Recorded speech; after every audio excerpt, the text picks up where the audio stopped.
Welcome back to What's New. Some people have a way of taking a challenge and turning it into a platform to help others. And right here in Cleveland, there's a small movement that is making a big impact on our community. I want to introduce you to one very inspiring local barber who uses his own difficult past in order to help others. Sometimes in life, we need a reset. I lived in a homeless shelter called Haven, and that's where they helped me with my mental health, with my drug and my severe alcohol addiction and homelessness. 2 decades ago, East Cleveland native Waverly Willis hit rock bottom. I survived off of eating out of the dumpster on 30th and Carnegie. I was the guy downtown begging you for change. I was the guy that was sleeping on the grapes coming up with the steam. But before a life on the streets, Waverly was a gifted football star at Shaw High School. He even attended Kent State on a scholarship. But too much partying and not enough studying led to Willis's life spiraling out of control. I've known Waverly since 1992. He was a college student, he had a good time. Then I known him when he was down.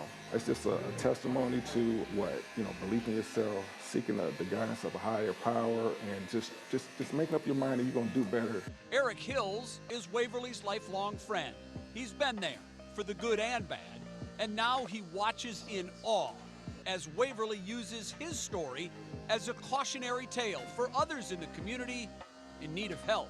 He just has a heart for the community, trying to help anybody he can, as far as trying to help people get maybe a job referral or whatever resources they need. He just gives, like, all the time. What they say, if you stay ready, you ain't gotta get ready. After becoming sober, Waverly went to barber school. He now owns Urban Cuts Barbershop, where he gives haircuts, but more importantly, life advice to anyone who will listen. When I first got into recovery, I used to be ashamed of it, but after I started being encouraged to share my story, I noticed that people would start to open up, and a high percentage of them had been going through the same thing or something very similar. But what started as one-on-one talks about life during haircuts has evolved into something much bigger.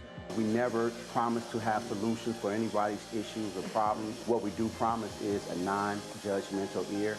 As you know, I'm in recovery, and in recovery we have a saying, and that is a problem shared is cut in half. Waverly has organized group sessions that meet at the barbershop on Saturdays. They're informal gatherings where anyone who wants to come shows up to talk and share their problems. Waverly is a breath of fresh air. I probably should come see him for a haircut every other day for some free advice if I could, but when you sit in Waverly's chair, you're in the hands of not only a great barber, but a great person.